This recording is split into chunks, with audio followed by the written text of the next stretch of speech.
Hey folks, it's Ben from Board to Bits here, and today we're continuing our series on creating a UI element in Unity that will close when you blur it or click away from it. Last time we looked at how to do this using this Part 1 panel that used an event trigger component as well as a close on blur custom script that we created to basically track whether or not the mouse was over this panel and then close it when it was appropriate to do so.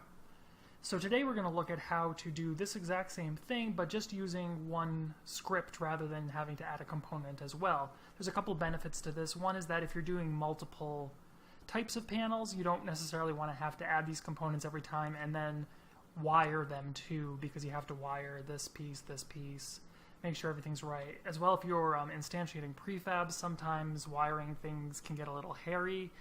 Even though this is self-contained, it's just easier if you're just really adding one script that does everything for you. It's a little bit better and a little bit cleaner way to do it. So in order to start this, we are going to open up Game Object here and create a UI panel. And we're going to shrink that down like we did last time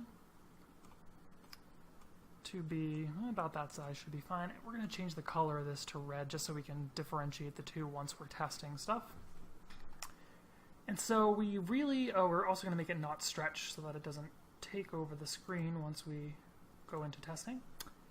And now we really are just going to add one component to this, since that's the main goal of this. We're going to add one component, and we actually have the name up here already. Close on blur 2 we'll call it. And we don't have any component named that, so we're adding a new script. And we'll do that in C#, create and add, and that automatically adds that component for us here. And so we can double click this and it will load up for us in MonoDevelop.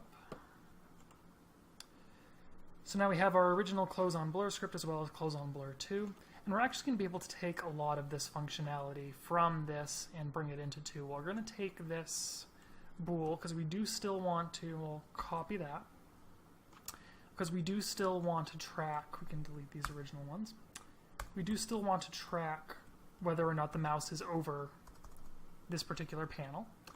And we also want this update function, and what this update function is doing again is tracking if there's a click, if the mouse is not over the panel, then deactivate the panel. And so we'll copy and paste that in there.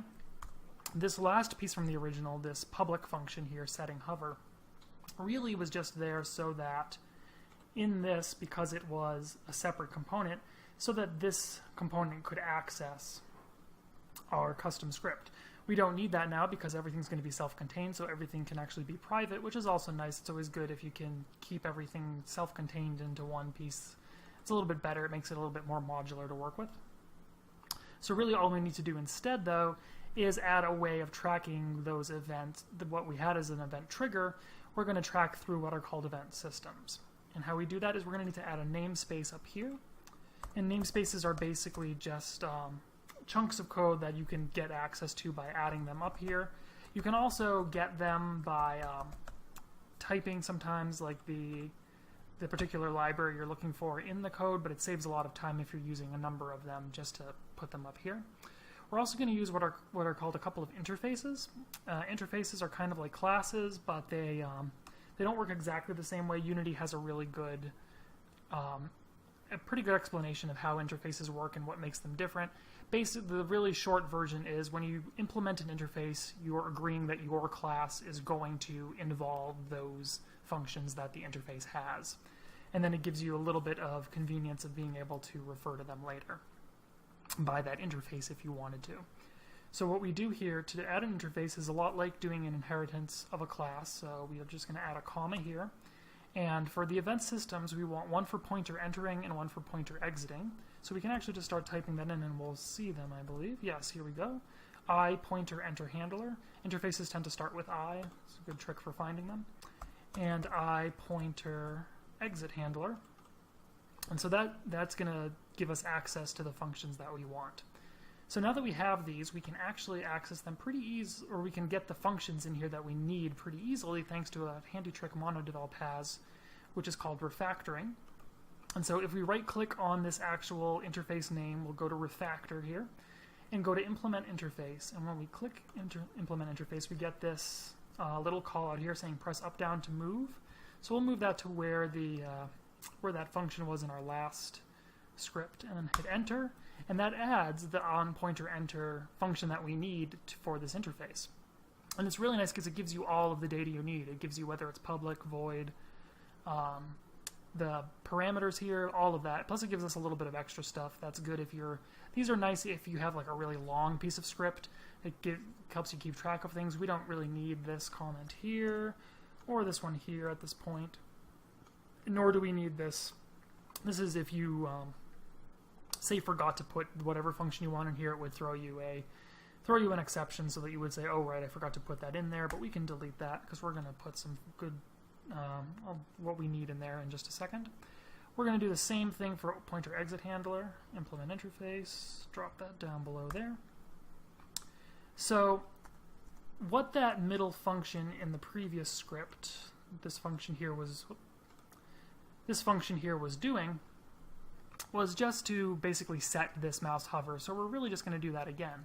On pointer enter, once the mouse enters the panel, we want this to be true. So we can just say mouse hover equals true. And vice versa, when the pointer exits, we just want mouse hover to equal false. So it's really that simple. Like you need a little bit of knowledge, like I said, of namespaces and of interfaces, but once you have that, you can get the effect of having this entire component here right in your script with about 6 lines, 8 lines of code, depending on how you want to clean it up. I usually actually do this here just to save some lines. So yeah, that's about 6 lines of code there. It gives you that exact same functionality, and you're not having to call that separate public function and then throw it into a component and have that do something, so on and so forth. So what we're going to do now is we can actually just go back here, and we will see that we have our panel, which I'm actually going to rename. So it'll be part 2. We can differentiate these two. And so we just have that one script now on here, but when we open it up, we'll see that it does the same exact thing. So this one, and this one should both, if I click off of both of them, they should both close, and they do. And now when I hit open panel, it's only going to open this first one, and that is not because of the script we did, but because I actually added this button in between videos so that we can test a little bit easier. And all that does is just sets the game object to active. So I can add another one of these, drag this in here, go to game object set active, and it actually already checks it off for me, probably because that one was too. And so now if we go back here again and hit play, we'll see that I can just keep on opening it up whenever I want to. If I just click this one, our new one goes away. And then if I just click this one, that one goes away. So you see it's the exact same functionality there. It just does it with one component or one script rather than 2 components, which again is nice if you're dealing with a lot of these or you don't want to have to deal with the wiring in Unity. It saves you some time there. So that's it for this video. This is hopefully a good solution if you just have one panel like this that you need. If you have multiple panels, or say you're nesting panels like you have where you have a button in here that might pop up another one of these type of panels, then you're probably going to want to get into either some linked lists or possibly even using a panel manager, a separate object to kind of keep track of everything. I'll probably do a third video looking into some of those options, but for now this is where this video ends, and hopefully this helps you out in creating some sleek UI interfaces for your game. Thanks for watching.